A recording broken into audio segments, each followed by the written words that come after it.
Hi guys, आपका फिर से स्वागत है आज एक नए विषय के साथ।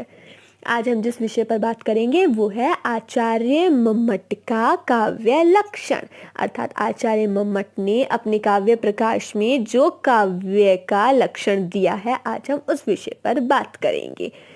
तद अदोषौ शब्दार्थौ सगुणा अव अनलंकृति पुनः क्व अपि। क्या कहने का तात्पर्य है, हम उसे हिंदी में समझते हैं। शब्दार्थ वो शब्द और अर्थ, तद जो अदोषौ दोषों से रहित हो, सगुणा गुणों से युक्त हो, अलंकृति पुनः क्व अपि और चाहे कहीं अलंकार रहित भी हो। कहने का क्या तात्पर्य है? कहने का तात्पर्य ये है कि ऐसे शब्द और अर्थ काव्य हैं जो दोषों से रहित हो, गुणों से युक्त हो, फिर चाहे कहीं पर अलंकार रहित भी हो तो भी क्या होंगे? काव्य ही होंगे। यहाँ देखें, अर्थात दोष रहितम, दोषों से रहित हो, गुण सहितम, गुण के साथ हो, सर्वत्र अलंकार सहित, सभी और अलंकार से युक्त हो, अलंकार के साथ हो, किंतु रस युक्त स्थलेषु स्फुट अलंकार रहित एपि शब्दार्थौ काव्यम इति। रस से युक्त स्थान पर यदि स्फुट अलंकार रहित भी हो तो भी वो शब्द और अर्थ क्या होंगे? काव्य ही होंगे। अर्थात वो काव्य ही होंगे। आचार्य मम्मट ने अपना जो काव्य लक्षण दिया है, मतलब उनके अनुसार कौन सा काव्य होता है, वो जो लक्षण दिया है उसके 4 भाग बांटे हैं। अदोषौ, शब्दार्थौ, सगुणौ, और जो चौथा है वो है अनअलंकृति पुनः क्व अपि। अदोष से क्या तात्पर्य है? अदोष से तात्पर्य है दोष से रहित शब्द और अर्थ काव्य होंगे। शब्दार्थों से तात्पर्य है केवल शब्द ही काव्य नहीं होंगे और ना ही केवल अर्थ ही काव्य होंगे, बल्कि शब्द और अर्थ युगल, शब्द और अर्थ दोनों ही क्या होंगे? काव्य होंगे। दूसरा सगुणों, अर्थात ओज प्रसाद आदि गुण से युक्त, अर्थात ओज प्रसाद माधुर्य आदि गुणों से युक्त शब्द और अर्थ का युगल, शब्द और अर्थ दोनों ही काव्य होंगे।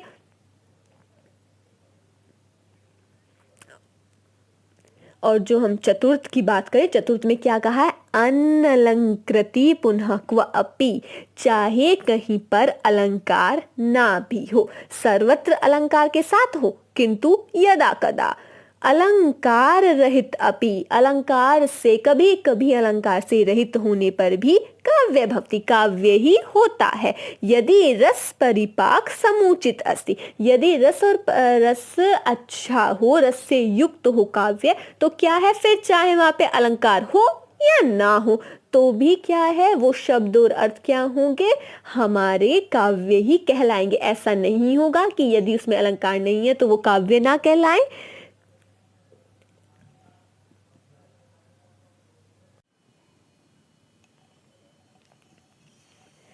अभी हमने जो पढ़ा वो पढ़ा था आचार्य मम्मट का काव्य लक्षण। अब हमारे सामने जो आपको वो प्रस्तुत हो रहा है वो क्या है? आचार्य भाम्य का काव्य लक्षण। उन्होंने क्या कहा है? हमारे आचार्य भाम्य जो है उन्होंने कहा है शब्दार्थौ सहितौ काव्यम।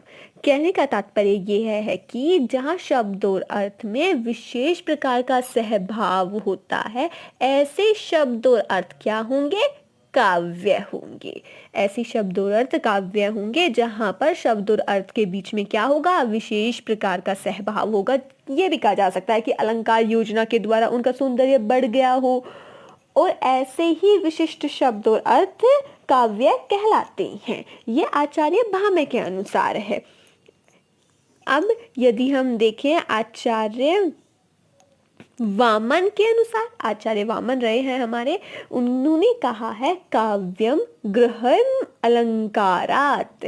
कहने का उनका तात्पर्य यह है कि काव्य अलंकार से युक्त होने के कारण क्या है? गृहम, अर्थात ग्रहण करने योग्य होता है। इनके अनुसार भी अलंकार क्या है? अलंकार से युक्त जो काव्य होगा वो क्या होगा, ग्रहण करने योग्य होगा, मतलब वो ही काव्य कहलाएगा। यह आचार्य वामन ने कहा है। आपने आज जो पढ़े हैं वो आचार्य वामन के अनुसार उनका काव्य लक्षण, फिर आपने पढ़ा आचार्य भामे के अनुसार उनका काव्य लक्षण, और सर्वप्रथम हमने जो पढ़ा था वो था आचार्य मम्मट के अनुसार काव्य लक्षण, जिसमें हमने क्या पढ़ा था, तद दोषौ शब्दार्थौ सगुणावलंकृति पुनः क्व अपि। उम्मीद करते हैं कि आपको वीडियो में सब कुछ समझ में आया होगा। आप चाहें तो यहाँ से आप स्क्रीनशॉट ले सकते हैं। इसमें आचार्य मम्मट के काव्य लक्षण का वर्णन है, यहाँ आचार्य वामन के काव्य लक्षण प्रस्तुत है। आप इसका स्क्रीनशॉट ले लीजिए। और अब आप चाहें तो आचार्य भामे का जो काव्य लक्षण है इसका भी स्क्रीनशॉट ले लीजिए, क्योंकि यही लाइंस होती हैं जो काव्य लक्षण आपसे पूछे जाते हैं एग्जाम में। कोई भी आपको एक लाइन दे दी जाएगी, जैसे कि सिर्फ ये आ जाएगा शब्दार्थ सहित काव्य में, आपसे पूछ लिया जाएगा किसका काव्य लक्षण है, तो हमें देना होगा आचार्य भामे का। या फिर पूछ लिया जाएगा शब्दार्थ सहित काव्यम, क्या है, काव्य लक्षण है ये, किनका है, आचार्य भामे का। तो इसीलिए अच्छा होगा कि आप इन सभी के स्क्रीनशॉट एक बार अवश्य ले लें। Thank you so much. अगर आपको वीडियो पसंद आई हो तो लाइक करना ना भूलें। हमेशा हमसे जुड़े रहिए। आपका दिन शुभ हो, यही हमारी कामना है। Thank you so much.